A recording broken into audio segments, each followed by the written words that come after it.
Fala, meu amigo, fala, minha amiga. Estamos de volta para mais um episódio do TerraVis Talks, um podcast em que a gente fala de marketing, de vendas, de gestão e outros assuntos que podem importar para você que tem um negócio, para você que está empreendendo.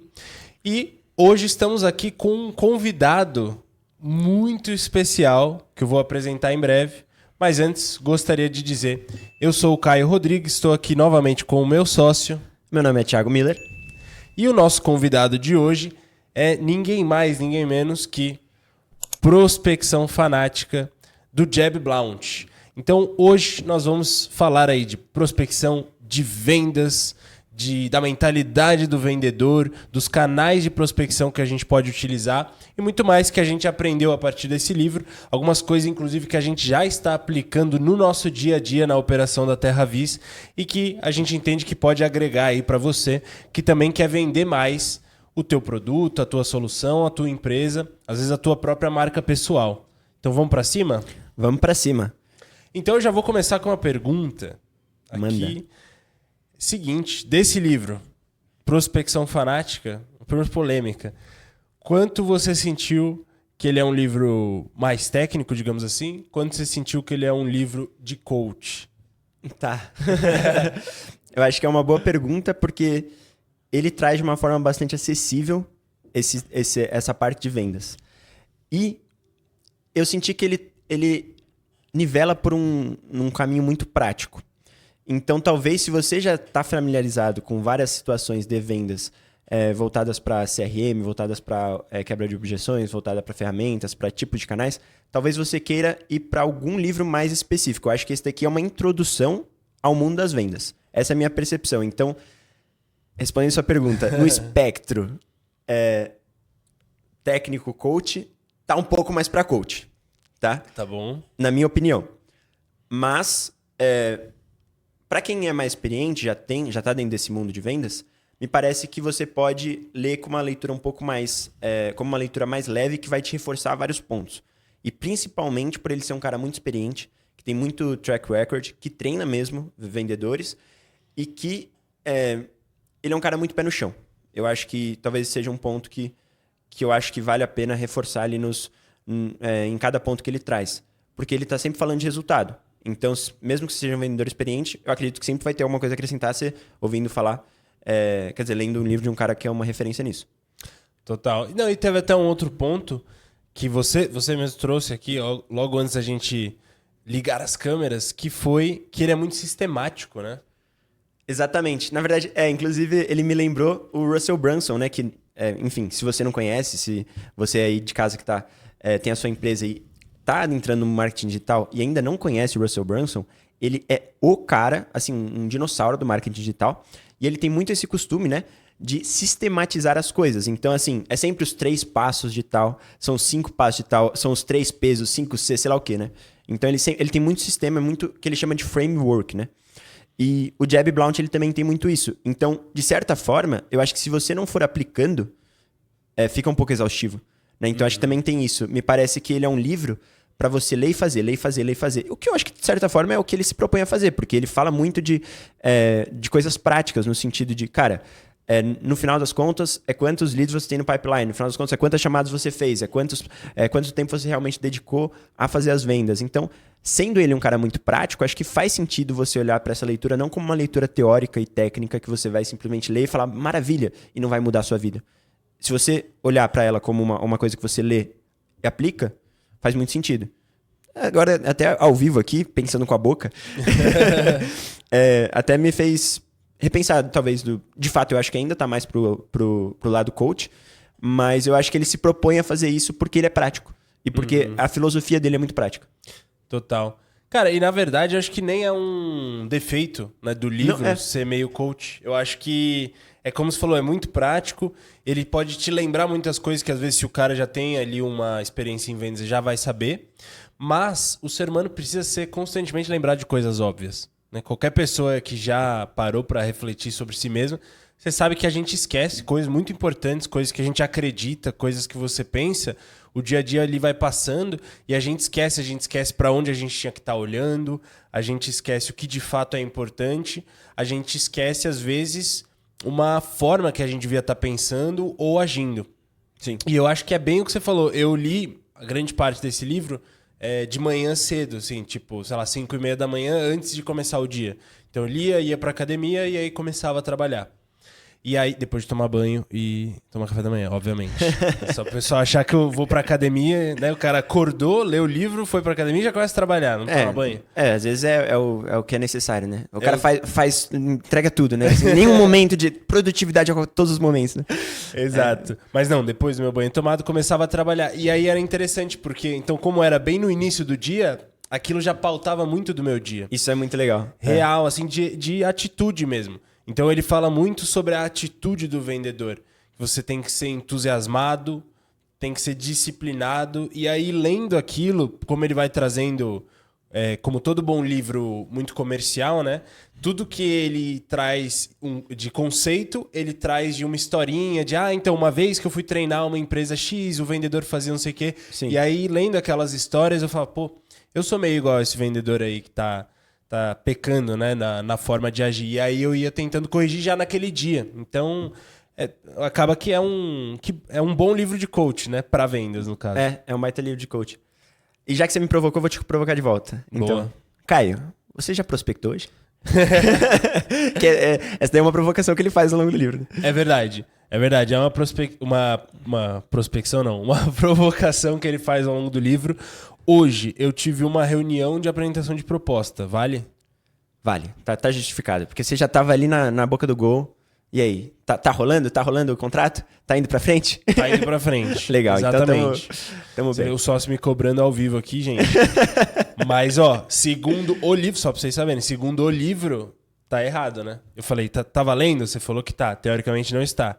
Ele fala que uma das primeiras desculpas que o vendedor encontra é exatamente esse tipo de tarefa burocrática, ou as reuniões de venda, ou preparar o material, preparar os slides para apresentar, ou preparar contrato, mandar. Ele até fala, cara, você tem que delegar essa parada aí o mais rápido possível e prospectar, porque o problema você prospecta, ele traz até a regra dos 90 dias, né? Uhum. Você prospecta hoje, todo dia. Vai, fazendo, você faz. Daqui tanto tempo você começa a colher esses frutos. Então a galera começa a te responder, você começa a ter um pipeline ali, que é um dos grandes mandamentos do livro, é você ter o seu pipeline sempre cheio de oportunidades, né? Sim. Então beleza, você tá com o seu pipeline ali rolando.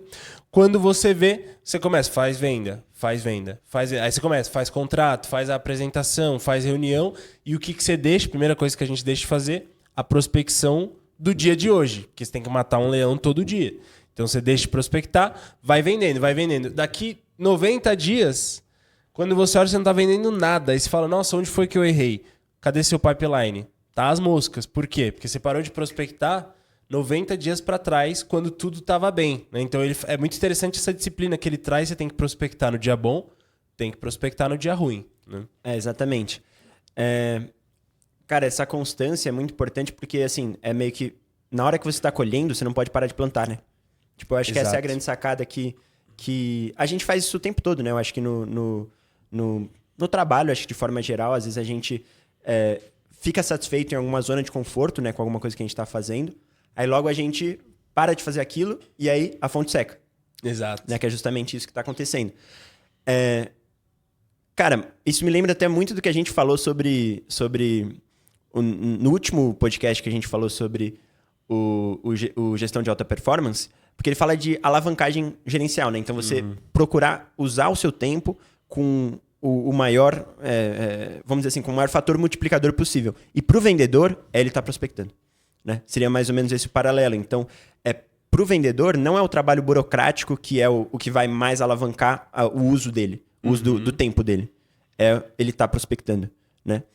Então, cara, eu acho que essa questão da gente estar olhando para os trabalhos burocráticos e fazendo também traz muito esse lado coach dele, porque às vezes é mais confortável, né? Ele bate muito nessa tecla, né? Sim. Cara, você vai ficar fazendo o que é mais fácil de fazer, não o que é mais confortável, porque o vendedor ele vai estar constantemente fazendo essa coisa que é desconfortável, que é tentando abrir as novas portas, né? Lidando com a rejeição, né? Eu acho que isso ele fala e, cara, vivendo na prática isso, né? Vivendo ali, fazendo as prospecções, É muito isso, cara. O doloroso de você prospectar, de você querer vender, fazer as atividades comerciais, é lidar com a rejeição. Você vai mandar uma mensagem que vão te ignorar. O cara vai te responder mal. O cara vai te atender, ele quer desligar o mais rápido possível. Isso é muito difícil. Então, qualquer coisa que você conseguir fugir da rejeição... Então, pô, aqui eu fiz uma venda. Então, eu posso agora fazer esse contrato, ir atrás da nota fiscal lá, não sei o quê, tá indo bem esse cliente. Pô, aqui eu não tô lidando com uma rejeição. Eu fechei esse contrato, então eu tô bem. Exatamente. Mas aí não, eu preciso ir lá, tô aqui top, vou voltar lá, começar a prospectar de novo. Pro dia de hoje. Começar a levar não na cara, né? Eu acho que pior que vendedor, só o cara de cobrança, né? Porque esse cara, ele recebe não, ele recebe tapa na cara, ele recebe xingamento. Eu acho que talvez seja só a única categoria que talvez esteja pior posicionado do que o vendedor aí nesse quesito. Cara, é verdade. Mas sem dúvida o vendedor ele tem que estar constantemente assim com essa casca dura e eu acho que isso até transparece na venda, né? Porque se você tiver com uma aura negativa, pessimista quanto ao como você vai ser recebido, se vai dar certo ou não, isso influencia totalmente porque você não criou o rapport ali, né? E, total. Cara, uma coisa que explodiu minha mente, já vou falar disso aqui enquanto a esse livro, foi assim, cara, prospecção não é só sobre venda, né? Isso explodiu minha mente. É porque assim, a gente usa muito... É um daqueles termos que a gente usa correntemente, né? Então, prospecção. O que é isso? É eu vender. Só que não, ele fala, pô, em alguns momentos, e raros, você vai estar vendendo. Uhum. Tipo, na maioria das vezes você vai estar marcando uma reunião. É que parece óbvio, né? Assim, mas você vai estar marcando uma reunião ou criando familiaridade. Eu falei, cara, que louco, né? Uhum. Prospecção é muito mais sobre chegar perto, né? Do que ativamente converter, né? Total. Porque no marketing a gente fala muito de conversão, e tal, mas isso é como se fosse assim, aquele último dominozinho, né? Uhum. Cara, e é muito interessante porque de fato ele traz os 4 objetivos da prospecção, né? Então é você marcar uma reunião, você fechar uma venda, você criar familiaridade, aumentar a familiaridade e você colher e organizar informações. Isso também achei muito interessante. Sim. Como ele entende uma ligação como uma possibilidade de qualificar aquele lead. Simplesmente qualificar mais aquele lead. Entender se ele está numa janela de compra. Às vezes ele nem está atrás de uma reunião, muito menos de uma venda. Está ali só ligando de novo, porque passou ali um tempo, e aí eu vou lá, coloco aquelas informações no CRM e tenho agora novas informações desse mesmo lead. Então é interessante que do jeito que ele trouxe, eu falei, nossa... E aí comecei a tentar aplicar. Você pode voltar nos mesmos leads ao longo dos dias, mas não com o objetivo de estar avançando eles no processo ali, na esteira do processo comercial. Faz sentido. Simplesmente para enriquecer o cardzinho ali, o que você tem de informação daquele lead, né? Cara, principalmente em ciclos de venda mais longos, né? Porque se a gente for falar de B2B, se a gente for falar de contratos, né? Se a gente for falar de produtos mais high ticket, não é só sobre o cara querer comprar. É sobre ele estar numa janela de compra, né? Total. Então isso é uma das coisas mais loucas. Então, às vezes você está colhendo informação esperando aquela janela de compra. E a janela de compra, às vezes, é o fim de um contrato. A janela de compra, às vezes, é um período orçamentário. Isso é uma coisa que ele traz também. Então, você tá trazendo essas informações, é você se munir para aquele momento que abrir, você tá completamente assertivo quanto àquela venda que você vai fazer, aquela proposta que você vai apresentar. Então, de fato, existem vários objetivos de prospecção. E uma coisa que eu achei muito louca também, cara. Quando a gente pensa, assim, um cara que é especialista em social media, por exemplo, ele vai olhar pro funil inteiro sob o aspecto do social, saca? Total. E o Jeb Blount, ele olha pro funil inteiro sob o aspecto do vendedor. Total. Só que tem coisas que ele tá falando que é tipo de qualificação ali e tal. Você fala, pô, isso aqui é muito um trabalho que poderia acontecer através de um marketing inbound, poderia acontecer de várias formas, só que ele tá olhando sob a perspectiva... E ele até agrega essas coisas como parte da venda, né? Sim. Então é um cara que ele tem uma visão muito completa do que é venda. E eu acho que isso é muito fundamental, porque senão a gente também fica olhando só para aqueles famosos 3%, né? São os caras que já estão na janela de compra. Exato. Sendo que, na verdade, cara, existe todo sei lá, pelo menos uns 30% do seu mercado que estão precisando ser qualificados. Para isso você precisa coletar informação, enfim, aí toda essa parte que você falou. Total. Cara, isso é muito interessante porque eles dizem que é um viés mesmo, né? Um viés cognitivo que a gente tem de acabar enxergando o mundo. É como eles até dizem, né? Para quem só tem um martelo, todo... Como é que é? Tudo é prego, né? Se você total, só tem um total. martelo na mão, tudo é prego. Eles dizem que tinha um especialista... Eu li isso em algum livro, eu não vou lembrar qual. Tinha um especialista em vulcões. Tá. E ele dizia, assim, mas ele afirmava de pé junto Tá. que a extinção dos dinossauros, na verdade, não tinha sido por causa do meteoro, mas teria sido por causa dos vulcões. Porque rolou algum tipo de erupção que gerou lá um problema e aí isso atrapalhou a atmosfera e aí as coisas pararam de... As plantas, né, pararam de dar frutos e aí os dinossauros teriam morrido, mas não teria sido um meteoro. E aí esse exemplo foi utilizado pra mostrar, o cara era tipo o maior especialista em vulcões Total. do mundo. Então, tudo que ele olha no mundo, ele vai buscar uma explicação na expertise dele, né? E esse é um viés que a gente cai muito todo não tem como. dia. Eu hoje em dia, eu converso com as pessoas e falo, pô, que copy bonita, né? Que copy bonita que foi proferida ali, né? Tipo, do outro lado. Meu, isso daqui daria uma boa copy, né? Assim, tudo parece que vai sendo colocado sob a ótica do que você mais consome, né? Quem produz muito conteúdo, putz, isso daqui daria um bom conteúdo, né? E realmente a gente vai enquadrando o mundo. E é legal entrar no mundo de um especialista. Exato. Eu acho que o livro também é sobre isso. A gente entrar na mentalidade do vendedor, né? E, cara, me parece ter, assim, e talvez seja essa a questão do coach que você falou, mas, assim, uma força de um herói aí, né? Que ele tenta... Que eu acho que ele consegue levantar. E me parece que muito tem a ver com a chamada fria, né? A cold call. Uhum. A cold call morreu ou não morreu? Me diz aí, você que é o head comercial aí do nosso time, me fala aí um pouco sobre a sua opinião a respeito de cold calls. Boa. Cara, eu entendo como...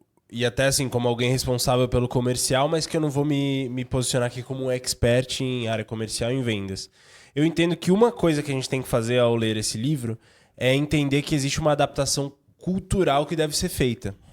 Então, eu acompanho aí alguns conteúdos de pessoas de fora, Estados Unidos especialmente, de vendas, que é cold call todo dia.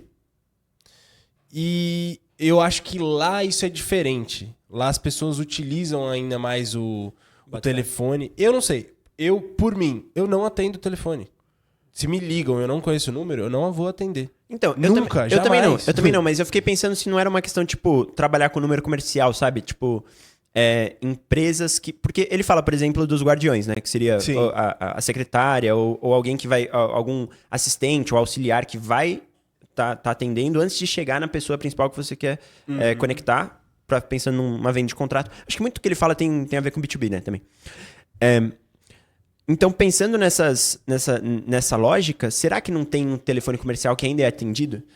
Tipo, Perfeito. Eu pensei que talvez se aplicasse, porque eu concordo com você. Se vem uma ligação, assim, eu falo, me chama no WhatsApp. E aí, é meio que assim, se eu me interessar, eu respondo no WhatsApp, porque, pô, pode ser só um vendedor chato, né? Que a gente já tem, inclusive, esse imaginário, que eu acho que é o que fere tanto também a autoestima, né, dos vendedores. E que ele não nega, né? Ele não fala, nega. Tem vários momentos que ele fala, isso é papo de vendedor, ninguém quer ouvir papo de vendedor. Sim. E aí ele te dá as alternativas para contornar. Então, sim, tem essa questão, acho que deve funcionar. Sinceramente, não é uma iniciativa que eu estou usando muito pra gente aqui, mas eu acho que deve funcionar com essa ressalva. Ainda que funcione, eu entendo que ela é um pouco diferente. Até quando você lê script, porque como ele traz umas coisas muito práticas aqui, tem horas que ele traz script de e-mail e tudo mais. Tem alguns scripts que eu falo, cara, isso não é... No Brasil não seria assim. Mesmo lendo traduzido em português, você fala... Sim. Não é bem assim. Acho que você já sentiu isso com o Russell também. Senti. O Russell traz scripts nos livros dele e aí quando você vai...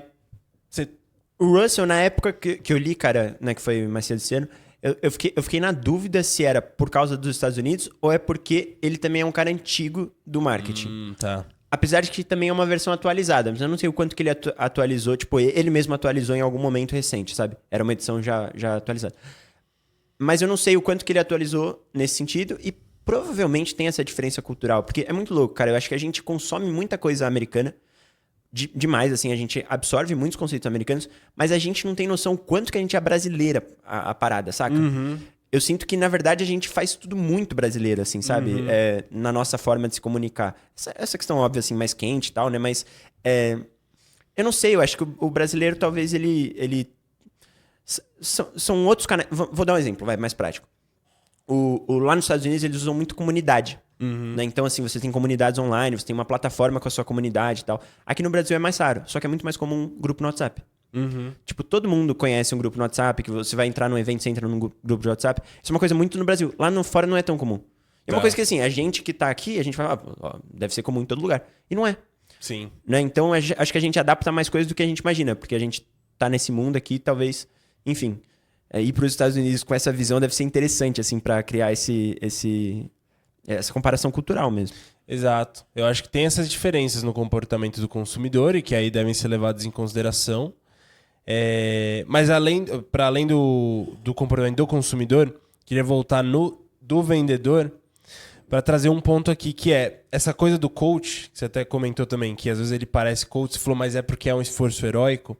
Eu sinto que soa coach, porque ele fala das coisas que você tem que mentalizar, o que você está pensando vai influenciar, tal. Sim. Só que, com todo respeito aos coaches, fica o disclaimer, né? Porque senão também parece que é porque a gente está usando como se fosse algo... Mas assim, colocado lá no seu lugar. Não, vocês sabem da fama que vocês têm.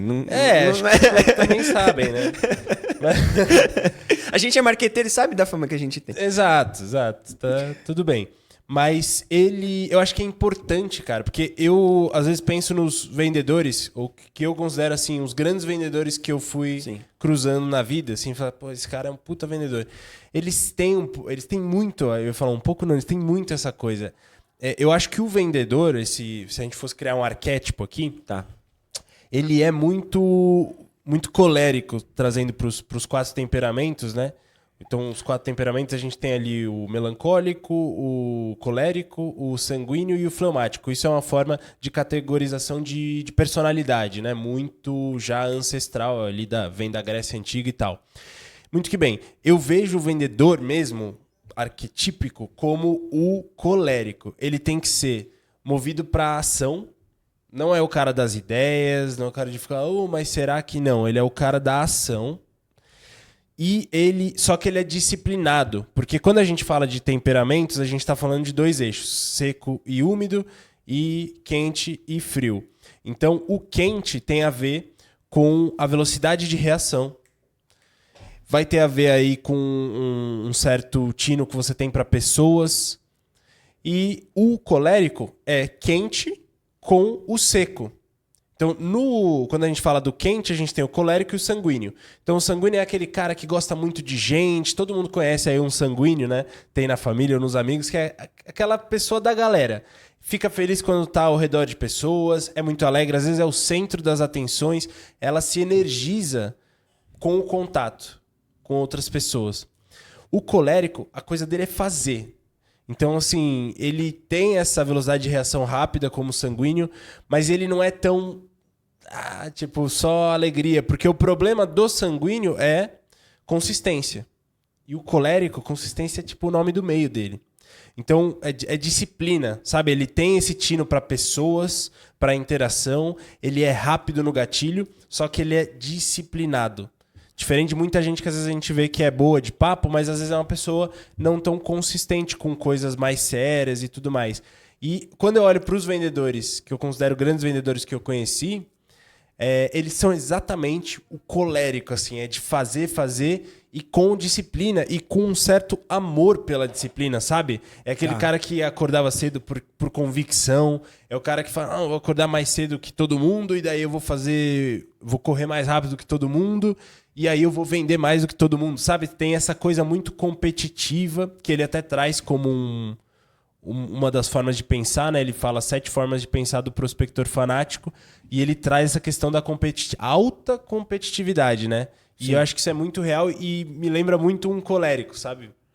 Cara, eu acho que isso faz bastante sentido, mas será que essa disciplina não é aprendida? Porque, assim, eu sinto que esse tino, assim, essa vontade de né, tomar a frente, de ser um cara da ação, vamos dizer assim, ela tem muito mais a ver com uma certa adrenalina de ver a coisa acontecer, saca? Eu não sei se é necessariamente disciplina. Eu acho que o cara maduro e o bom vendedor, que talvez são os caras que você espelha, ele se condicionou a ser disciplinado. Eu não sei se aquele acordar cedo também... Sei lá, se ele acordar cedo desde sempre, talvez ele seja um cara mais disciplinado. pensando nesse cara que você falou. Mas me parece que o que move o cara que naturalmente é um bom vendedor, mas que pode virar ótimo, né? É essa adrenalina de converter, sabe? Essa adrenalina de convencer o outro. E às vezes isso vai num turbilhão mega indisciplinado, assim, na minha percepção, sabe? E aí o cara tem que começar a se disciplinar. Pra criar uma consistência em cima disso. Não que ele vai ser inconsistente como sanguíneo, da forma que você falou. Mas eu acho que a disciplina já vem com a maturidade, sabe? O que você pensa sobre isso? Tá. Então, é que eu acho que tem gente que tem um apreço já meio que inato pela disciplina. Eu concordo, disciplina é um músculo. Sim. Qualquer um pode desenvolver. O sanguíneo... Então, meu ponto não é que só coléricos podem ser bons vendedores. Mas é como se eles já fossem meio que feitos para, sabe? Já tem uma predisposição. E aí, o ponto aqui é, a disciplina em si é um músculo. Mas tem gente que fala, eu preciso ser mais disciplinado. E se força. E eu acho que ele até traz umas dicas pra isso, porque lá no fim ele começa a falar de alimentação, né? Que até sai um pouco do...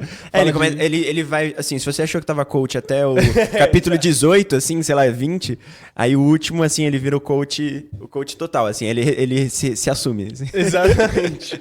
Exato, fala de alimentação, exercício físico. Então, essa disciplina pode ser aprendida, ele até dá caminhos para você se desenvolver no caminho da disciplina.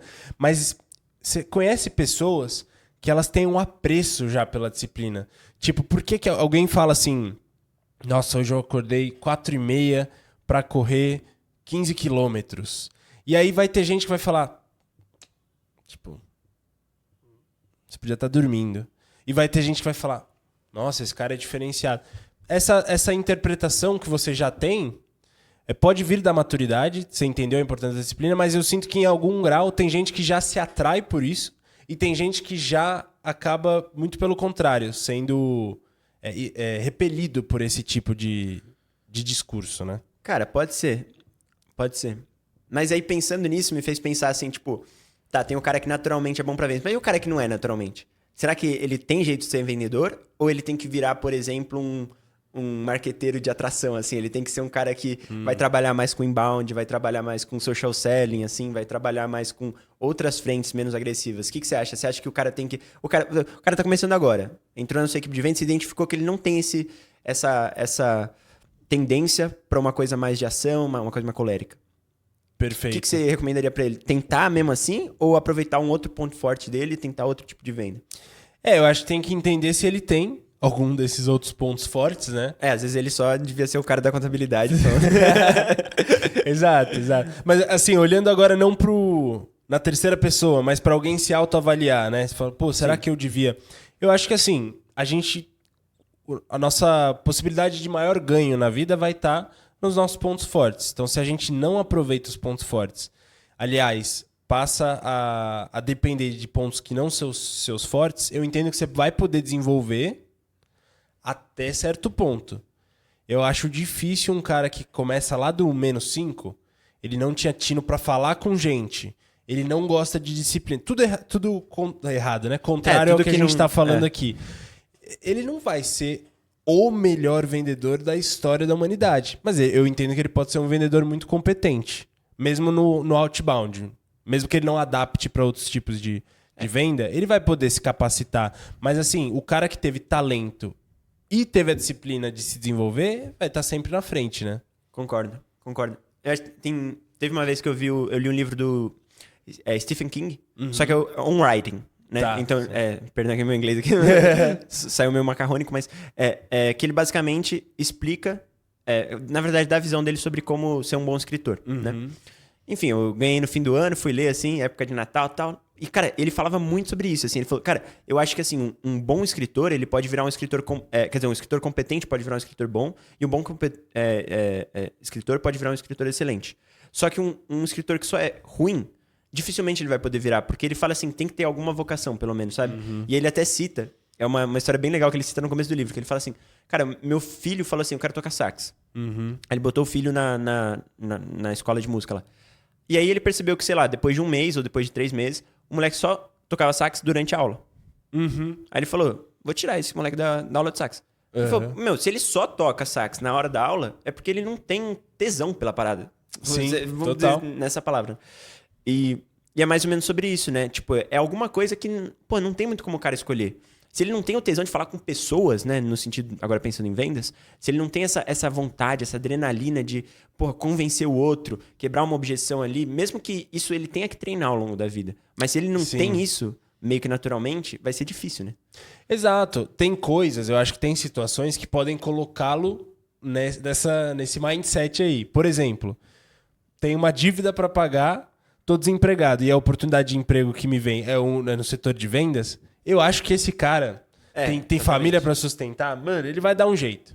Ele vai dar um jeito, ele vai se desenvolver rápido, ele não vai só tocar sax na hora da aula, porque é aquele, se você corre, o bicho pega, se você fica, o bicho come. Só que, então eu acho que tem esse tipo de situação, mas é o que você tá falando. No geral, eu tenho aqui duas opções. Porque em vários momentos a gente se vê na possibilidade de escolher. Eu posso ir esse caminho, posso ir para esse caminho. Aí eu acho que, cara, se você não escolher o que você já tem ali, uma predisposição, um ponto forte, você tá perdendo muito, né? Cara, e é muito curioso. Eu tenho visto muito esses dias justamente essa coisa do aproveitar o que é fácil pra você. Porque entra naquela coisa, né? Pô, o que é fácil pra você não necessariamente muitas vezes não é fácil pra muitas pessoas. E é aí que você começa a capitalizar em cima disso. Então até tem aquela história que eu acho que a gente já comentou, não sei se aqui no podcast, mas um dos caras, tipo, famosões aí do marketing digital, um dinossauro do marketing digital, é o Jeff Walker, né? E ele fez um sistema que virou um sistema multimilionário, né? Que é o sistema a fórmula de lançamento, que foi depois importada pelo Érico Rocha aqui no Brasil, e que foi construída em cima de gerar muito valor para o seu lead antes de vender para ele. E reza a lenda que é porque ele era muito tímido. Então ele queria gerar muito valor porque ele tinha vergonha de ser esse cara que ultrapassava o limite e falava, pô, me dá seu dinheiro, né? Cartão na mesa. Ele não tinha esse tino naturalmente. Só que porque ele não tinha isso e não forçou, vamos dizer assim, ele escolheu um outro caminho, ele criou um sistema multimilionário, né? Que foi de inbound ali. Então, porra, é muito sensacional, né? Você pensar que se você focar no seu ponto forte, é muito mais provável que você consiga capitalizar em cima disso. Né? E as equipes multidisciplinares também trabalham em cima desse conceito, né? Exato. E, cara, você vê, o Jeff Walker tá entrando mais nesse contexto dessa lenda aí. Ele tava num momento da vida que ele era, tipo, dono de casa, né? A esposa dele sustentava o lar, ele, tipo, cuidava da casa. E ele não se sentia confortável nessa posição. Sim. Ele se sentia incomodado. Esse foi a situação da vida dele que pôs ele pra vender. É verdade. Aí ele deu um jeito no caminho, né? Tipo, putz, ele tem medo de pedir. Porque uma crítica que o pessoal mais por exemplo, do Direct Response, que é uma escola agora completamente diferente, que é de pedir o tempo inteiro, né? É agressivo. Compra, é agressivo.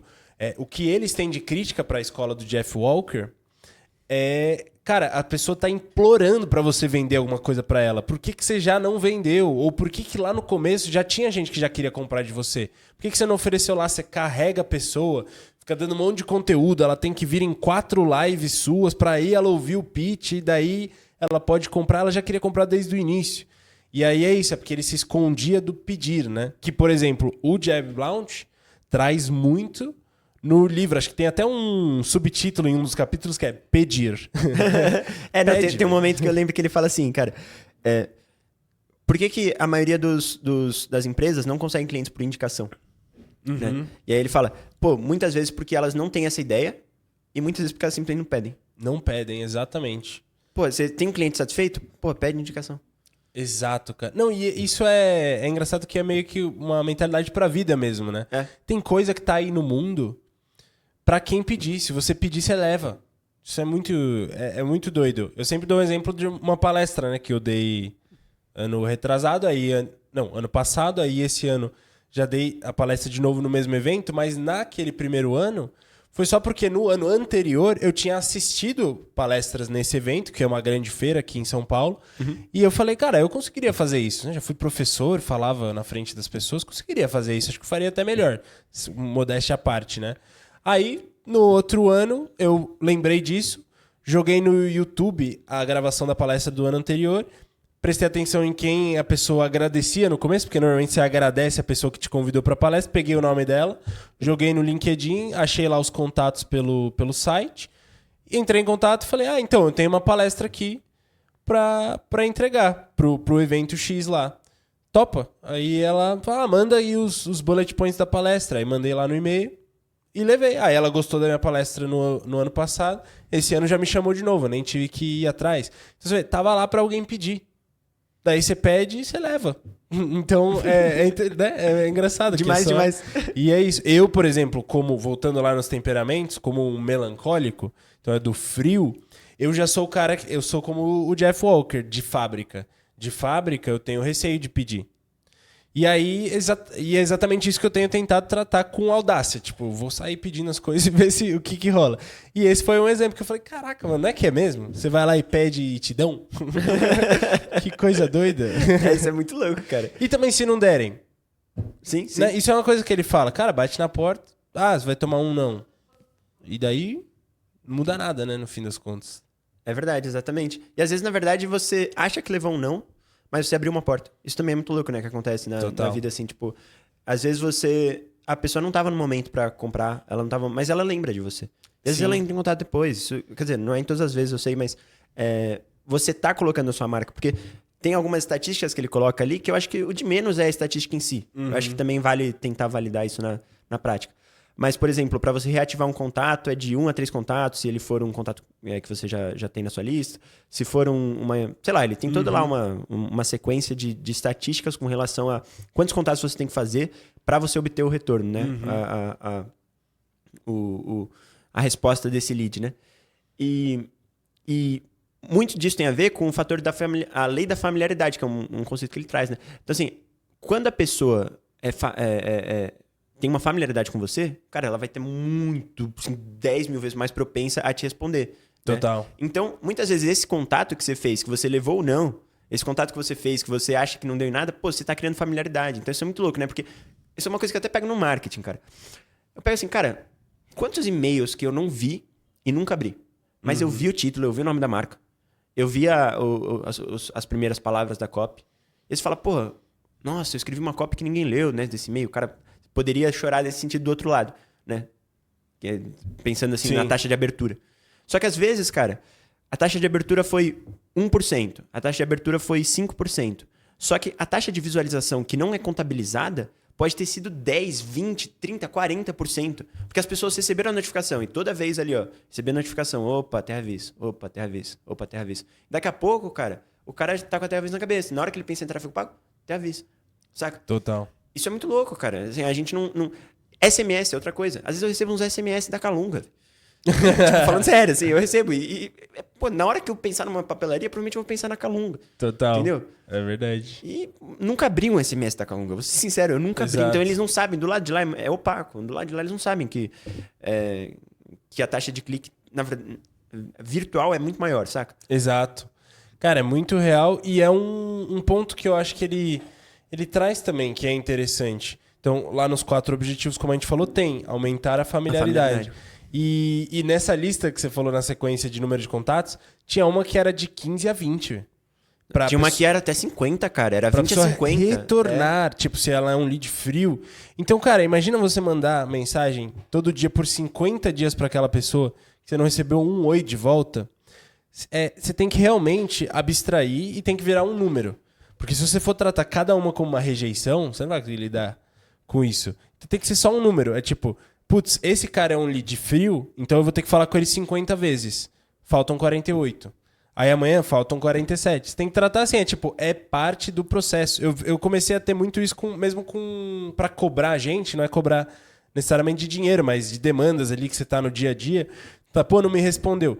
Manda de novo. Cara, não tô levando pro pessoal que você não tá me respondendo. Você deve ter 10 milhões de coisas pra fazer. Só que o seu papel é não responder, aparentemente, e o meu papel é te lembrar todos os dias. Uma hora você vai falar comigo e aí tá tudo de boa de novo, né? Exatamente. Me lembra aquele meme do Julius, né? Aquele... Todo mundo deu Cris aí, referência cult pra caramba. Que ele vai te cobrando aí. Ele tá... Quando você tá tomando banho, ele aparece. Ele vai falar. Quando você tá no carro, ele aparece. Exato. Mas é realmente esse papel. Cara, eu queria te perguntar até, pensando nessa parte de vendas. Quanto que de venda é matemática? Quanto que ser um bom vendedor é você pensar em números? Cara, eu fico com a impressão que é mais do que a maioria dos vendedores leva em conta. Porque ele fala aqui, controle suas taxas, né? Tem um momento que ele fala, saiba seus números, controle suas taxas. E ele compara, e é uma comparação que durante o livro acontece algumas vezes e que eu também fui fazendo, que é a comparação do vendedor com um atleta. Né? Que vender é muito atlético. A questão da disciplina, a questão do fazer, de tipo plantar, aí você tá colhendo, aí você continua plantando. Não tá colhendo, continua plantando.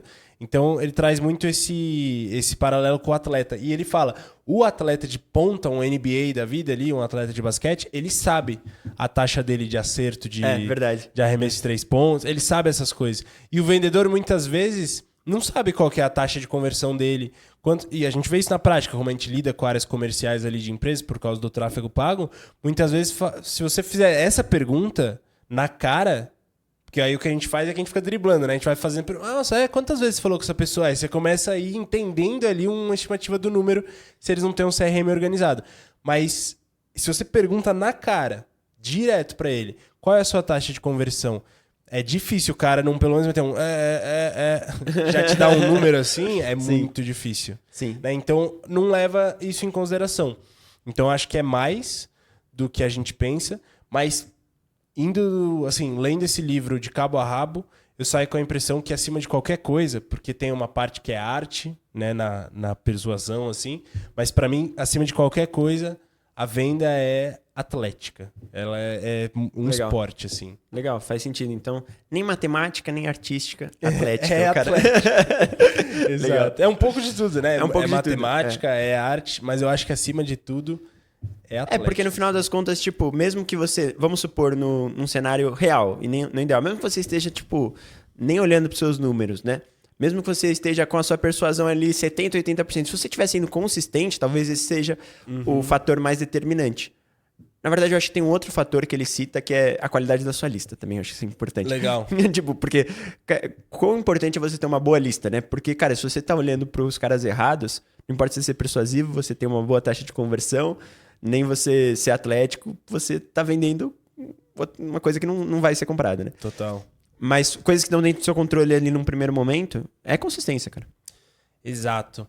É muito real. Acho que isso até é uma coisa que eu tenho levado em consideração. A gente até foi num evento de marketing recentemente que trouxe muito esse ponto também.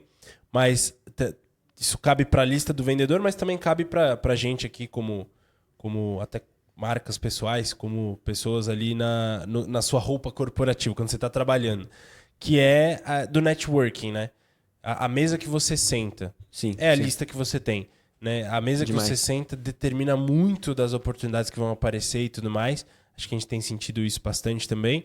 E na verdade, influencia totalmente o possível resultado que você vai ter ali. E ele fala de networking também. Quando ele fala de evento de networking, o interessante é que o foco dele é o seguinte. Evento de networking não é para vender.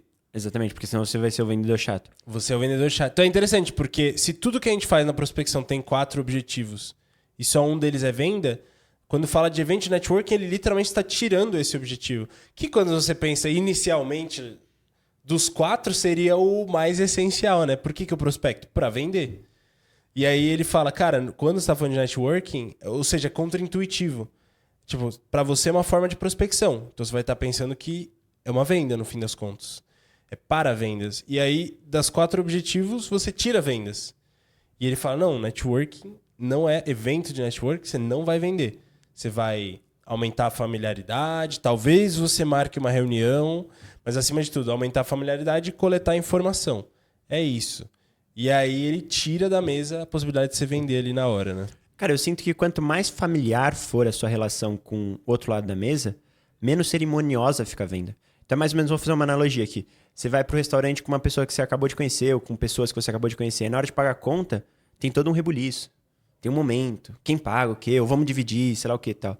Quando é com um amigo, pô, passa aqui, depois você me faz. Ou a gente divide igual e pronto, já era. Sabe? Então, isso se torna uma coisa menos secundária. Por quê? Quer dizer, mais secundária e menos importante. Porque se estabelece um laço de confiança.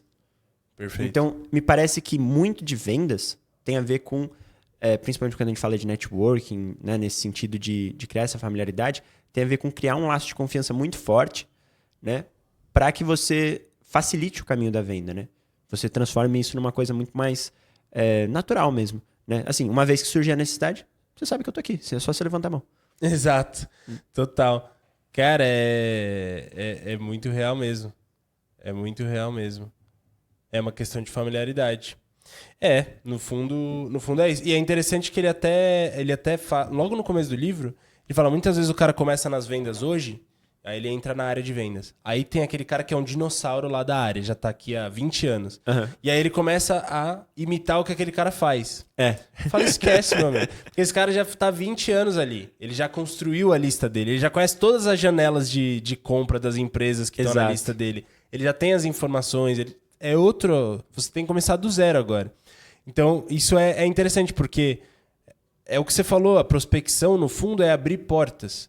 E ele é um fanático por abrir portas. Tipo, eu quero que todas as portas do mundo estejam abertas para mim, né? Sai abrindo. E aí você escancara cada vez mais, porque você vai aumentando essa familiaridade, você vai coletando mais informações. Mas, no fundo, é como se o grande objetivo fosse esse, né? Tipo, abrir oportunidades aí... Cara, eu até achei legal que, tipo... Eu não lembro agora a definição que ele dá, mas ele dá uma definição de fanático. Eu não lembro agora qual que é a definição, mas logo no começo. Independente da definição, porque eu não lembro, o legal é que ele escolheu a dedo essa palavra. Sim. Então eu acho que tem... Assim, a definição não foge muito de fissura por algo, sabe? Uhum. Então, assim, ele é um defensor ferrenho, pra não usar a palavra fanático, na prospecção, né? Sim. Ele entende que isso é o que realmente movimenta o seu negócio, né? Enfim, só um comentário com relação ao título, assim, que eu acho curioso. Ele escolheu a dedo, não é à toa que tá aí, né? Total, e é literal, né? A tradução do título, porque tem isso, né? Às vezes quando você vai ler um livro ou ver um filme, a tradução não é o título original. Nesse caso é literalmente, né? Fanatical Prospecting. Então é bem isso. Cara, vamos agora para organização de dados. Ele fala de CRM, que é um grande vilão aí para muitos vendedores, né? Eu acho que, cara, não só vendedores, eu acho que se a gente for pensar, sim, para os vendedores, mas a gente, como agência de marketing, a gente vê isso em diversas empresas, né? Isso sendo feito de uma forma pouco pensada, improvisada, vamos dizer assim. Então, muitas vezes, é o que a gente já falou até em outras situações aqui, mas que eu acho que vale reforçar. Se você não tem um método, se você não tem um sistema, você vai acabar criando vários sistemas clandestinos, vamos dizer assim. Uhum. Então, a pessoa que está ali responsável pela venda, tem um comercial que faz ali no WhatsApp. O outro comercial tem uma planilha que ele criou que não compartilha com ninguém, é só dele. Uhum. Né? O outro tem o caderninho, né? O outro está na cabeça. Então, assim, existem vários métodos que vão se proliferando, vamos dizer assim, simultaneamente, e que são contrários ao oficial. Qual que é o problema disso? Naturalmente você vai perder muita organização, você vai perder muitas oportunidades por causa disso. E também, se você tem um time comercial, cara, ou até instâncias comerciais, assim, um gerente comercial e o time e tudo mais, você vai perder uma comunicação entre o time, né? Que me parece que é o ponto central aqui, que é você conseguir ter uma comunicação muito fácil sobre em que ponto aquele lead está, onde você quer levar ele, quando que ele chegou, qual a necessidade real dele. Então, assim, a gente percebe que as pessoas ainda não estão, em muitas ocasiões, realmente conscientizadas, né, sobre o porquê que é importante fazer aquela tarefa aparentemente enfadonha, que é preencher um CRM. Total. Mas, isso aqui é um processo que vai salvar a sua vida e vai te dar, assim, vai aumentar muito a sua eficiência de vendas, consequentemente seu faturamento. Então, é uma loucura. A gente percebe isso muito na prática. Fala, meu amigo, fala, minha amiga. Uma pausa rápida aqui na nossa programação. Para você que acompanha o nosso podcast, o TerraVis Talks, fica claro que são muitos os conceitos de vendas, de marketing digital que são necessários para a gente conseguir impulsionar as vendas do nosso negócio. E no seu dia a dia corrido de empreendedor, de dono de empresa, é praticamente impossível você aplicar tudo isso. O que você precisa é de uma outra cabeça pensante no teu negócio. E é isso que a gente faz aqui na TerraVis. Se você quer falar de tráfego pago, de marketing digital, de como impulsionar as vendas do teu negócio usando a internet, dá uma olhada no link que está na descrição, no QR Code aqui na tela e entre em contato com a gente. Bora de volta pro podcast. Não, e eu acho que a gente ainda está entendendo, especialmente quando a gente fala de uma empresa ali de pequeno, médio porte e tal, a importância dos dados e dos dados que são teus, assim. A gente até falou isso no episódio passado que a gente teve o convidado, o Henrique. Sim. Quando rola ali uma troca de agência de uma empresa e aí você fala, vai atrás da BM do cliente, vai atrás do gerenciador de anúncio, ele não sabe. Aí você vai falar com a antiga agência. Se ele tem o contato e te passa e tal, aí às vezes os caras não querem te passar a BM, ou então, aí você abre a BM do cliente, eles apagaram todas as campanhas, né? Que é o pior, acho que é o pior crime. Não devia nem ter fiança para esse crime.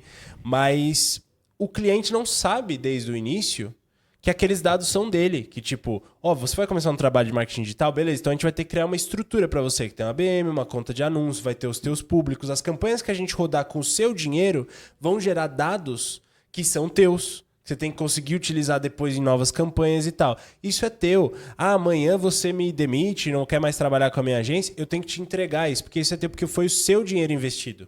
Sim. Os dados que isso gerou tem que ser teu. E tem que ser seus, né? E aí, isso a pessoa às vezes nem sabe. E é a mesma coisa do CRM. O CRM, quando você olha pro dia de hoje, ele é só um pé na bunda. Ele é só... na verdade, era no outro órgão, né? Mas ele é só horrível. É uma coisa a mais, é um obstáculo. Você tem que preencher, você está tentando vender. Que é até aquela coisa. Não é só o vendedor ruim que tem pavor de CRM. Aliás, tem vendedor ruim que gosta de CRM também. Mas tem vendedor bom que tem pavor de CRM. Foge como o diabo foge da cruz. Por quê? Porque, cara, ele fala assim, eu tenho que estar vendendo. Tipo, eu tô gastando um tempo que eu tinha que estar vendendo, preenchendo esse negócio, mas isso é a visão do hoje. Só que olha para uma empresa que você quer construir daqui 5 anos. Imagina se você tem todos os detalhes ali de todos os clientes. Ainda mais no mundo de hoje, que a gente tem algoritmos. Depois vai rodar um tráfego pago com uma lista gigante de clientes, você cria um público semelhante. Amanhã você vai rodar uma campanha, você sabe exatamente o perfil do teu cliente, faixa etária, porque você pega aquela base e você começa a segmentar qual é a faixa etária dessa galera. É mais homem, é mais mulher? Que tipo de interesse? Onde mora? Você consegue fazer tudo isso. Então daqui 5 anos... Aí agora com o IA ainda por cima, porque agora com o IA rolando, a coisa que você tem de mais importante é o dado que você vai alimentar para gerar o prompt que vai te gerar o resultado, né? Se você tem dados ali proprietários, você bota isso ali na IA, ela roda sozinha, vai te dar um monte de coisa, análise que você nem estava imaginando, um monte de coisa. Só que você precisa do quê? Dos dados. Quanto mais dados você tiver, mais rica fica a resposta que você recebe. Né? E isso, só que essa é a visão de longo prazo. Tipo, eu vou construir uma empresa daqui 5 anos, para daqui 5, 10, 15, 20 anos, preciso ter dados, cara. Cara, a grande revolução da internet, de fato, foi poder falar no 1 a 1, né? Só que à distância, né? Então, quando a gente pensa, tipo, vai no outro extremo, que seria o cold call, assim, que o cara vai lá e liga e, tipo, beleza, ele pode até ter alguns dados a respeito do cara, mas, assim, ele tá meio que indo na sorte, né? Vamos dizer assim. Tá mais pra esse extremo, pelo menos. Quando a gente pensa na internet, cada vez mais a gente consegue microsegmentar com quem a gente tá falando. Né? E aí trabalha muito a copy, trabalha muito os canais que você vai usar de aquisição, canal de atração, enfim, os materiais que você vai usar, a linguagem que você vai usar, e tudo isso parte de dado. Então, assim, se você tem uma base, um CRM, se você tem uma base de leads que realmente está bem segmentada, cara, você vai conseguir fazer campanhas muito efetivas. Muito efetivas. Porque se alguém chega... Pensa como funciona o seu Instagram, por exemplo, né, cara? Se você curte alguma coisa...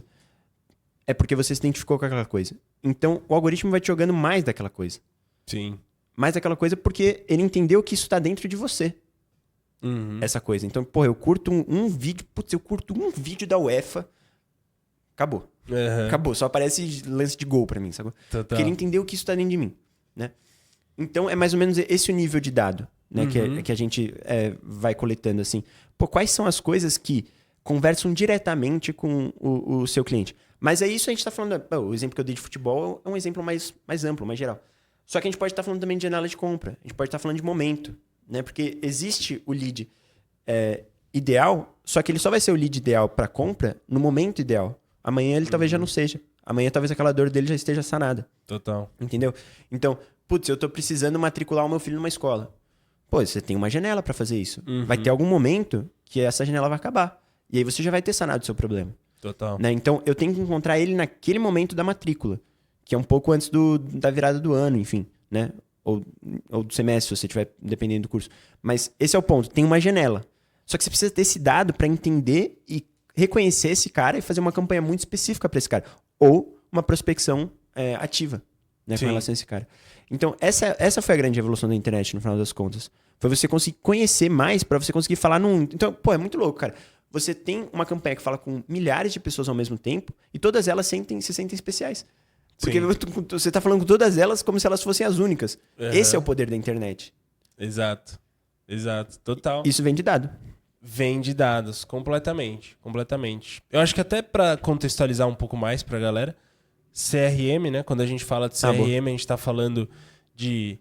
seria uma sigla em inglês para gestão de relacionamento com clientes. Inclusive, fiquei muito bravo que Eu também, cara. ele escreve GRC. Eu fiquei um tempão... GRC, eu nunca ouvi essa sigla na minha vida. É que ele traduz a sigla, né? Então fica gerenciamento de relacionamento com cliente. Cara, não sei quem fez a tradução, mas fez tradução muito literal. Tem algumas coisas... O social selling, eu acho melhor chamar de social selling, que é a venda a partir das redes sociais. Aí ele põe vendas sociais. Pô, enfim. Dito isso, o CRM, gestão de relacionamento com o seu cliente, isso teoricamente é um processo. E hoje a gente tem uma infinidade de ferramentas que te ajudam a fazer essa gestão de relacionamento com o cliente. Sim. Né? Mas você pode fazer a sua gestão desde o papelzinho do pão até a planilha de Excel, até usando um CRM, uma ferramenta de CRM super robusta aí, que vai te custar milhares de reais a licença por mês. Beleza. De todo jeito, o que importa é que nesse software ou nessa planilha, ou seja lá onde for, você consiga colocar os dados do teu cliente para você gerir o relacionamento com essa pessoa. Quantas vezes ela comprou aqui? Ela compra sempre o mesmo produto? De quanto em quanto tempo ela compra aqui? Ela comprou primeiro um produto, depois outro? Aí você percebe, nossa, a maioria dos meus clientes compra primeiro esse produto e depois ele compra esse e aí vai para esse. Então você começa a perceber padrões. Ou então, nossa, esse cara comprou esse produto hoje, eu tenho um histórico aqui na loja de que esse produto, ele acaba, você precisa reabastecer esse produto, é um produto de recompra, daqui 60 dias. Então lá no CRM você consegue controlar para daqui 55 dias surgir uma notificação para o vendedor, para ele entrar em contato com aquela pessoa e falar, olha, você comprou o produto X faz 55 dias, eu imagino que esteja acabando aí o teu estoque dele. Você não quer reabastecer com um desconto aqui que eu vou fazer especial para você? Pronto, uma ação de vendas feita a partir da gestão do relacionamento com aquele cliente. Então, isso é o CRM quando a gente está falando aqui. Obviamente, entre nada e qualquer coisa, o qualquer coisa vai ser melhor. Se você não controla de nenhuma forma, comece a controlar hoje com a planilha de Excel, qualquer coisa. Mas, obviamente, a gente já advoga por uma coisa um pouquinho mais robusta ali, pelo menos um software de CRM. Muitos hoje você encontra um pacote gratuito, um pacote barato. Você já pode começar a reunir esses dados e aí ele já vai te trazer relatórios, ele já faz análises a partir do que você preenche ali, para começar a ter um controle um pouco melhor aí do relacionamento com os clientes, né? Exatamente. Cara, e até me lembrou uma história que, salvo engano, foi a loja Target lá nos Estados Unidos, que começou com essa parte de coleta de dados. Mas aí, no caso, eram os visitantes físicos da loja, né? E aí eu não lembro se era nos anos 90, anos 80, enfim. Mas foi quando começou a ser implementado a computação de dados, assim, vamos dizer assim, né? E um dos cases, assim, era... Eles começaram a identificar quais eram as clientes que tinham ficado grávidas. Ou que estavam gestantes ali e tal. E aí eles começaram a segmentar as ofertas. Eu não lembro se talvez seja... teria sido depois dos anos 80, porque eu acho que era, não sei se era e-mail que eles mandavam, ou era no cartãozinho fidelidade. Não, era carta para casa. Carta para casa. Então realmente é mais antigo. É carta para casa com promoções especiais de fralda, com promoção especial de carrinho de bebê. Né? Então, isso é um exemplo muito didático de janela de compra. Né? Pô, é uma janela de compra muito única e é uma dor muito latente. Quando você fala de uma grávida, cara, ela tem uma dor muito latente. Ou mesmo mãe que acabou de ter um bebê pequeno. São dores muito assim, que ela tá disposta a gastar com isso. Né? São dores muito latentes. E aí tem uma janela de compra sensacional, né? Exato, só porque a história é muito boa, né? Essa história é boa. Conta aí, vai, você que sabe melhor do que eu. Ela aparece no Poder do Hábito, né? Era isso, é do Poder do Hábito, é isso. Ó, esse aí é coach, mas é legal. Mano, esse é um livro top, coach, né? Mas ele é legal, velho. Exatamente. É um livro muito comercial, blá, blá, blá, aquela divulgação científica bem aguada. Mas ele é legal, porque é um jornalista. O cara que escreveu, ele é jornalista. Ele não é Ele não é coach. técnico, né? Coach, com todo respeito aí. Mas ele é um jornalista, ele tem um estilo de escrita muito legal. Mas o ponto dessa história era, inclusive, que ele estava falando que o hábito é tão forte que você conseguia prever se aquela pessoa estava grávida só pelos hábitos dela. Então, o pessoal da Target começou a perceber, nossa, a mulher que compra isso, isso e isso e tem tal idade, normalmente ela está grávida. E aí eles começaram a mandar cartões para casa dessas mulheres com parabéns que você está grávida, não sei o quê. Ó, você já não quer comprar aqui o berço, não sei o quê. Só que às vezes o pai dessas meninas abria a carta e aí teve casos, tanto que a Target tomou processo por causa disso. Chegou a tomar processo, porque o pai descobria que a filha estava grávida por causa da carta que a Target mandou. Nossa, a Target virou, na verdade, um programa de auditório, né? Casa de família. Casos né? de família. Devia ter capitalizado em cima disso. Cara, total. Aí acho que deu super problema nesse estilo de coleta de dados e tal. Acho que gerou algumas políticas de respeito a esses dados, mas não vai dizer que regrediu, continuou daí pra frente, né? Mas era tudo mato também nessa época, questão de LGPD, né? Essas coisas. Então, tem LGPD, mas, pô, às vezes eu falo pras pessoas, porque a gente tá mexendo no gerenciador, você se acostuma com as coisas que tem ali pra você segmentar. Sim. Só que às vezes você fala uma pessoa que não mexe com essas coisas, fica em choque que você consegue segmentar o público por aquela coisa. Então, por exemplo, você consegue segmentar por mudou recentemente de cidade, tipo, se mudou. Ou está noiva há 3, 6, 9 ou 12 meses. Você Essa é uma segmentação forte, cara. Cara, muito doido. Aí tem, pô, interesses tem um monte, né? Sim. Vinho, aí o tipo de vinho, a marca específica, tudo isso você consegue segmentar. Tem grau escolar. Às vezes, dependendo da fonte de tráfego, tem o tamanho da renda da família. Então você consegue segmentar, tipo, o público que faz parte dos 10% com a maior renda familiar do Brasil. Cara, isso é muito... Aí, região. Esteve recentemente em tal lugar. Visitou. Pois é muito doido, né? Isso é muito doido. Mas aí, o que você pensa naquela... É que talvez eu fique muito técnico aqui, mas... A segmentação aberta... E aí você trabalha mais na cópia a sua segmentação, assim. Tipo, essas segmentações muito específicas, elas dão um resultado muito diferente? Cara, eu acho que depende um pouco. Então, a gente teve uma experiência até trabalhando com estúdio de vestido de noiva ali mais alto padrão, né? Que foi fenomenal. No momento que a gente passou a usar a segmentação está noiva há 6 meses, mudou completamente o nosso jogo de número de leads e tal. Então, funcionou super bem. Mas já documentado, isso é opinião, é um ponto pacífico. Todo mundo fala isso em podcast de tráfego, em vídeo, qualquer lugar que você tem gestor de tráfego falando, eles estão falando cada vez mais como as fontes de tráfego têm agora as IAs delas que vão otimizando as campanhas, né? Porque o grande objetivo é que fique tão intuitivo subir uma campanha que você não precise do intermediário, que é a agência, que o cliente final consiga já subir as campanhas. Então, para isso... As ferramentas, as fontes de tráfego estão simplificando o processo da campanha, tornando tudo automático. Você clica aqui, você fala o que você vende, você fala quanto que você quer pôr de verba e a ideia é que ele faça todo o resto. Então, por causa disso, a própria fonte de tráfego favorece cada vez mais você segmentar menos e deixar a IA dela entender o público que mais vai gostar do teu anúncio. Então, tem o Advantage Plus e tudo mais que você seleciona lá e você deixa a IA trabalhando. Cara, por causa disso, em muitos casos a gente vê que o resultado fica melhor quando você joga para IA trabalhar. Tá? Então, às vezes ela começa mal. Por exemplo, a campanha Advantage Plus lá no Meta. É engraçado, normalmente se você põe as duas, a gente faz esse teste. Joga uma Advantage Plus e joga uma segmentada manual. Nos 3, 5, 7 primeiros dias, a Advantage Plus é horrível. Não converte ninguém, fica super caro e tal. E aí... 7 dias ele entende. Tipo, ele precisa gastar um dinheiro pra ele rodar pra uma galera, aí ele fala, entendi. E aí ele passa a segmentar e às vezes o custo fica até... O custo por lead ou o custo por conversão fica até muito mais barato do que a campanha que você segmentou ali manual. Então, é uma coisa de teste. Eu acho que é uma coisa que você vai ter que testar na estrutura de cada cliente específico. Tem caso a caso. Mas parece que a tendência é que, no geral, cada vez mais... O que valoriza ali, o que a fonte de tráfego vai valorizar é a segmentação que ela mesma faz. E aí, nesse momento, é o que você falou, o criativo vai mandar. Por quê? Porque cada vez mais a IA das fontes de tráfego vai entender o seu criativo. É como se ela transcrevesse o áudio, lesse o teu criativo e pelas palavras que você está utilizando, ela vai segmentando.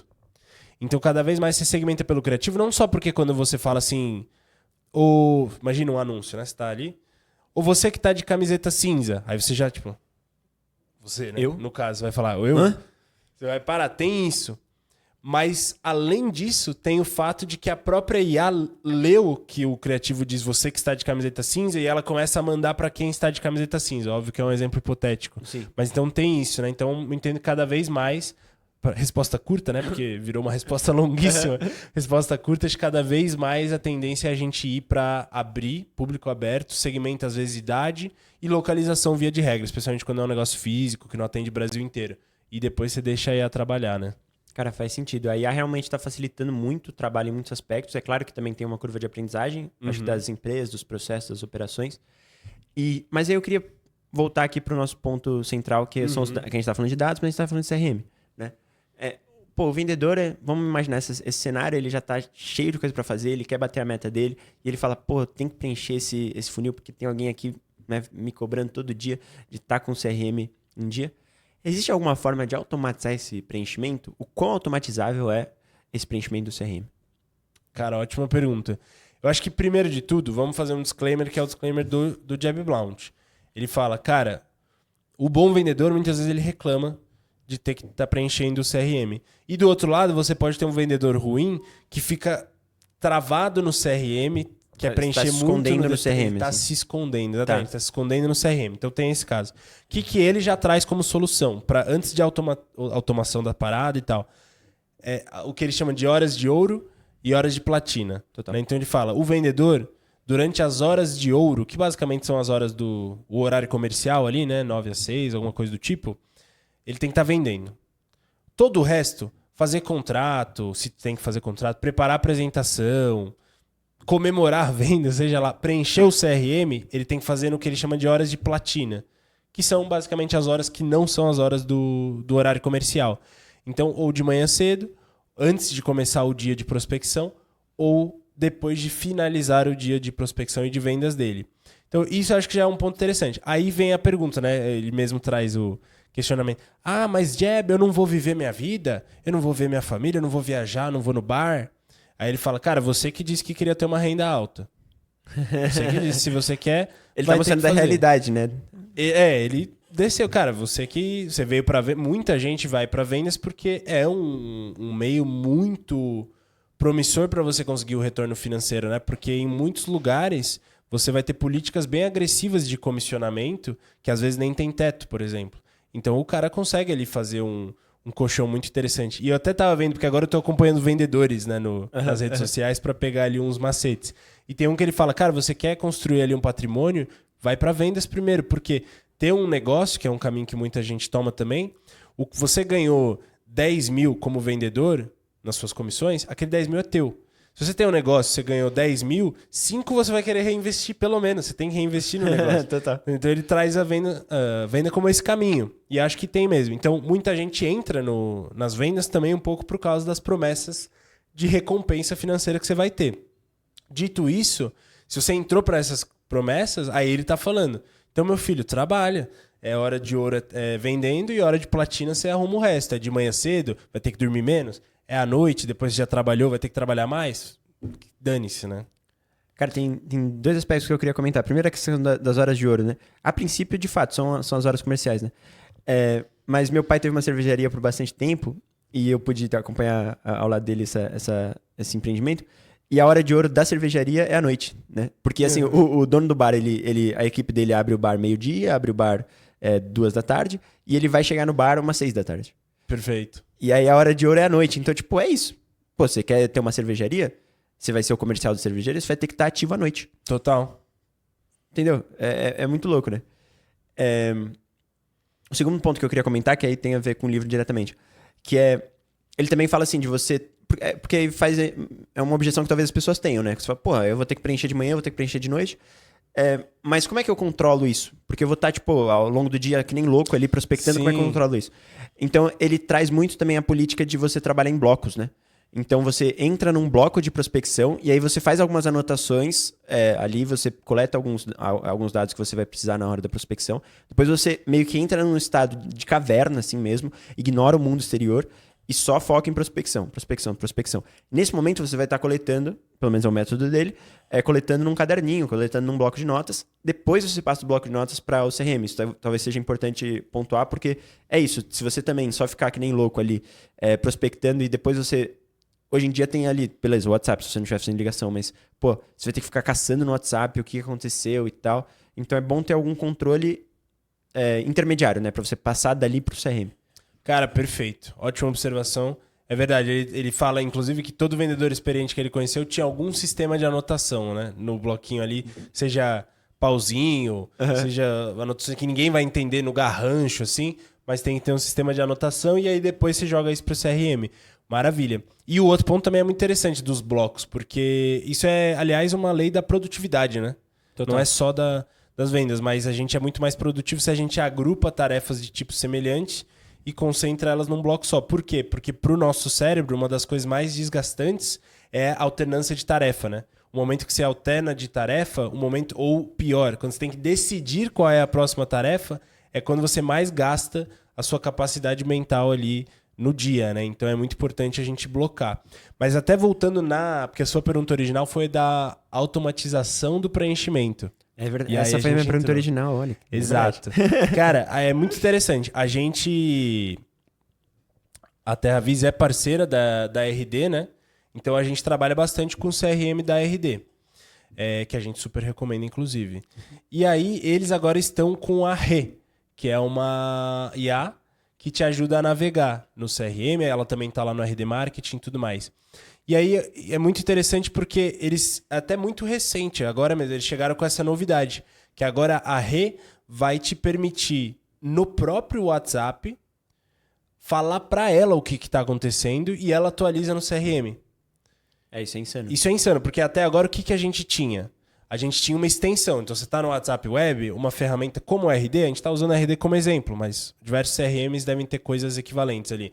Você tem uma extensão do seu navegador que funciona como um preenchimento de oportunidades dentro do próprio WhatsApp. Fica acoplado no teu WhatsApp Web. Então, você está conversando no WhatsApp, você já consegue colocar aqui, ó, Marcelo, número tal, nova oportunidade.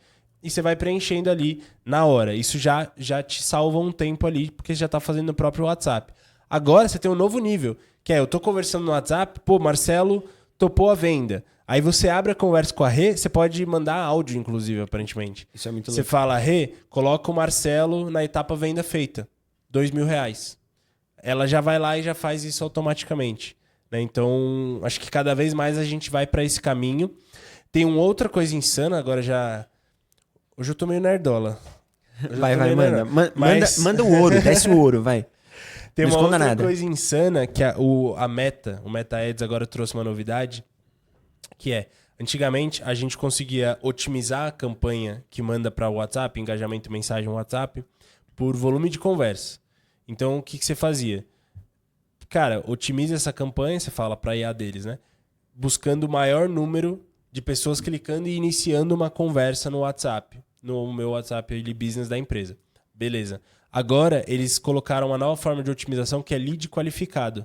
Então, como é que você faz isso? Você pluga o WhatsApp no WhatsApp Business no Meta Ads e aí ele identifica pelas etiquetas, porque no WhatsApp Business você consegue pôr etiqueta nos leads, né?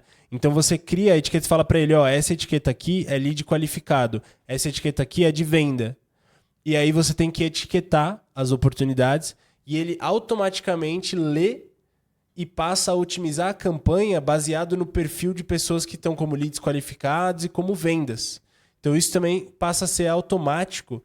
É muito interessante como a gente vê cada vez mais o processo comercial, que a gente vê lá o tráfego pago na aquisição, aí o relacionamento ali no WhatsApp para ir uma conversão, tudo ficando cada vez mais integrado e automático, né? Então agora o seu WhatsApp já alimenta a sua campanha de anúncios com o tipo de lead que é qualificado. A única coisa que eles pedem é que você tenha pelo menos 10... Você coloque pelo menos 10 conversões no mês. Então, pelo menos...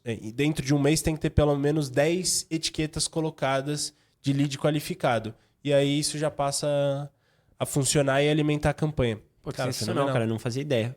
Uma coisa que eu acho que a IA ainda não resolveu é o jeito que o brasileiro faz pedido no WhatsApp, né? Porque um faz de um jeito... Não, é sério. É difícil quando resolver isso, cara, porque um manda uma lista, assim, toda bagunçada, outro manda no áudio, aí são 3 áudios diferentes, sabe? Empresa que vende produto mesmo, ou vende, né, alguma coisa de esteira, assim. Meu, isso aí, quando resolver isso, acho que vai ser uma comemoração, um carnaval fora de época, assim. Porque... pra ela conseguir identificar, porque o principal canal de venda é o WhatsApp, né? Assim, a gente vê muita venda rolando no WhatsApp. Só que também tem são sempre esses pequenos gargalos no processo, né? Que a IA tá tentando resolver e tá resolvendo em muitos aspectos. Mas o cara manda ali o pedido de venda, isso tem que virar um orçamento, ou isso tem que virar um pedido dentro do sistema. Perfeito. Esse momento, assim, eu não sei se as pessoas vão ficar mais preguiçosas, ou se, tipo... Eu acho que o negócio é a gente entender, aceitar isso e falar, agora qual que é o próximo trabalho, né? Porque se você se acomodar e falar, cara, agora a IA faz tudo por mim, puta, fodeu, né? É verdade. Falando bom português. Falando bom. Estragou o nosso episódio de podcast, que agora o YouTube não vai deixar monetizar o episódio. Droga. Droga. Burufa. Nath, depois você coloca aquele apito nessa hora, tá? Ou deixa surdo. Cara, mas acho que a gente foi bem aqui das coisas que eu tinha anotado. A gente falou da forma de pensar do prospector fanático, falamos de números e taxas, da importância de conhecer isso, como um atleta conhece as suas taxas. Falamos do CRM. Tem uma coisa que é importante ressaltar. A questão da metodologia equilibrada. Então ele bate muito nos gurus de vendas que prometem um método único que resolve a sua vida. Sim. Cara, a partir de hoje, se você seguir esse funil aqui que eu criei, e você vê isso todo dia na internet, né, nos anúncios. Sim. Você nunca mais vai precisar levar não na cara e vai ter 1 milhão de leads querendo o seu produto automaticamente. Ele fala, mano, sai correndo. E outra coisa, os gurus que têm esse tipo de funil, de metodologia, parte do discurso deles, a narrativa que eles vão construir é bater nos outros métodos. Então, se o método dele é via WhatsApp, ele vai falar, nossa, cold call, ligação fria, né? Isso nem existe mais, coisa ridícula, não dá resultado nenhum. Então, ele vai bater e-mail. Quem que usa e-mail? Quem que abre o seu e-mail ainda? Então, ele vai bater em todos os outros. Exato. E ele advoga muito por uma metodologia equilibrada de prospecção, tanto que ele tem capítulo para prospecção por e-mail, ele tem capítulo por telefone, presencial, evento de networking e social selling, né? Também pelas redes sociais ali. Então é muito interessante que ele realmente aborda tudo isso. E acho que até isso é um pouco o que dá o valor nesse livro, que você falou lá no começo, de ser um livro que ele acaba funcionando quase como uma enciclopédia. Sim. Você pode ir lendo para lembrar das várias possibilidades que você tem, assim. Então, mesmo que você já tenha um background em vendas, você lê esse livro, você vai retomando ali um monte de coisa que você pode, às vezes, não estar fazendo, esqueceu, né? Passou batido e tal, e aí você vai relembrando conforme você lê. Cara, essa questão do multicanal eu acho completamente, assim, importante ser ressaltada. Isso para vendas e para marketing, né? Porque eu volto a reforçar um ponto que a gente já falou num podcast anterior, que é as pessoas são diferentes em canais diferentes. Então, elas acessam canais diferentes, em momentos diferentes do dia, em humores diferentes, né, com necessidades diferentes, com vontades diferentes de consumir, né? Então, cara, tem, por exemplo, um especialista que me vem à mente aqui, que é o Ramit Sethi, sabe? Eu não sei como é que fala o nome dele. Ramit, talvez seja, porque é meio... Ele tem descendência indiana, mas ele é... ele é americano. Sei. Ele é um cara, eu leio a newsletter dele, porque eu gosto muito das copies dele, tá ligado? Tá. Eu vejo, às vezes, uns vídeos no YouTube dele, porque eu acho muito interessante, ele fala de dinheiro também. Só que eu não gosto do conteúdo no Instagram dele. Eu segui depois, deixei de seguir, tá ligado? Eu falei, não quero. Mas o YouTube e o e-mail dele eu gosto pra caramba.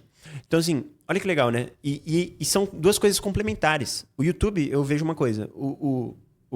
Apesar do assunto dele ser o mesmo, tá? No e-mail é outra coisa.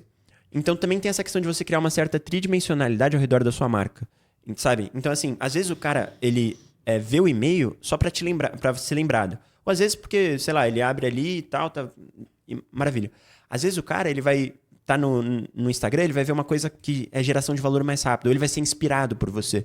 Porque, de repente, você tem um conteúdo mais inspirador.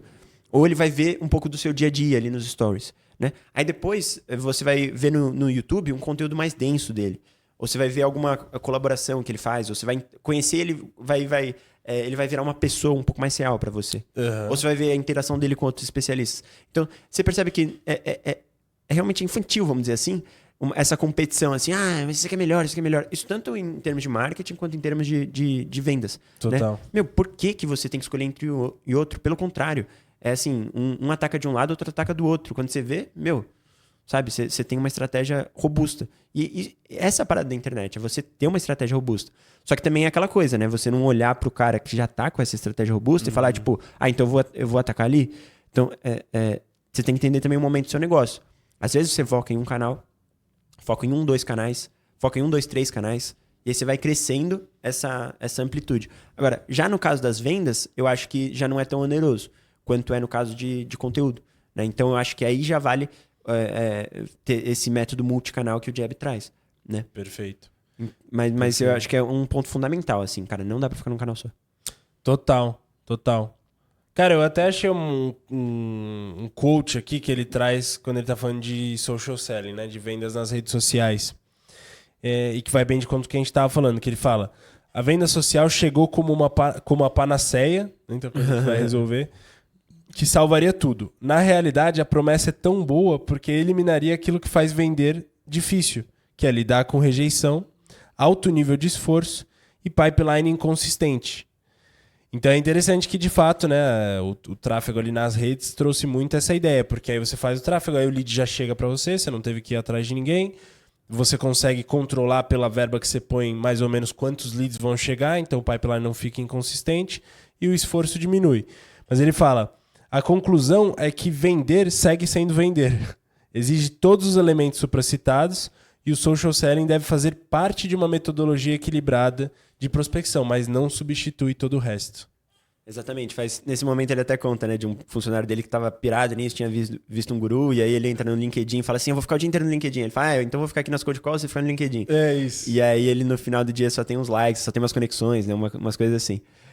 Lógico que é mais ilustrativo do que qualquer coisa nesse momento, mas eu acho que é isso, ó, o social selling, né, que seria a venda por redes sociais, por conteúdo e tal, ele tem que fazer parte de um contexto maior, né, de aquisição, quando a gente fala de aquisição. A gente também vê o contrário, né? Empresas que focam muito em tráfego, focam muito na ponta final, focam muito na conversão, só que não tem um funil, pensando nesse macro aí, multicanal, que qualifica bem o lead, que educa, que familiariza, que traz para perto, né? E aí depois aquele nocaute que você quer dar, vamos dizer assim, que é a venda, ele se torna muito mais difícil, né? Porque você não amaciou a coisa, você não tornou... eu não sei se a analogia ficou, sei lá, fez sentido, mas basicamente, tipo, a ideia é como se fosse, sei lá, você ir quebrando aos pouquinhos para depois dar aquele push final e fazer a venda, né? Então, quebrando as objeções, quebrando a estranheza, quebrando a frieza, né? Esquentando o público.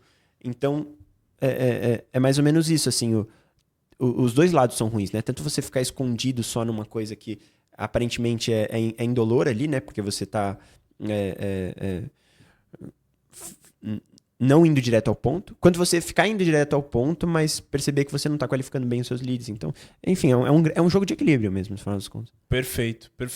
Você vê, até o tipo de produto, serviço, solução que você vende vai ditar um pouco como que é esse equilíbrio, né, da abordagem muito direta. Então, a gente teve uma experiência também de vender um produto que exige muita qualificação e que esse esforço de direto ali para venda, agressivo na comunicação, não comunica com o público e estava dificultando bastante o trabalho. Né? Então, acho que também você tem que prestar atenção, esse equilíbrio da sua metodologia tem que estar em acordo com a tua solução, com o teu público-alvo, né? Com tudo isso. Então, é muito interessante. Mas, cara, bom demais, prospecção fanática. Top, né? Eu gostei bastante de ter lido esse livro. Acho que foi num timing muito bom, agora estruturando lá o processo comercial na Terra Viz. Com certeza. Já vou pedir aí pra galera, deixa o seu like, se inscreve aqui no canal. Se você tiver uma sugestão de livro, algum comentário aí pra gente do que você achou do episódio, comenta aqui no vídeo que a gente tá ansioso aí pra ler os comentários e ter feedback aí pra gente trabalhar em cima também. E aí a gente depois precisa... A gente não precisa fazer isso em público, mas a gente precisa decidir o próximo livro. E você trouxe um ponto já interessante que, quando você trouxe o nocaute, Eu não sei se foi uma referência direta, mas tem o livro do Será Gary... que foi um easter egg? Eu achei que foi uma pra criar uma mensagem subliminar ali. O Gary Vaynerchuk tem o Knockout, e que ele fala exatamente isso, né? O knockout, ele fala do jab e do direto, né? Então o jab serve para você controlar a distância e tudo mais.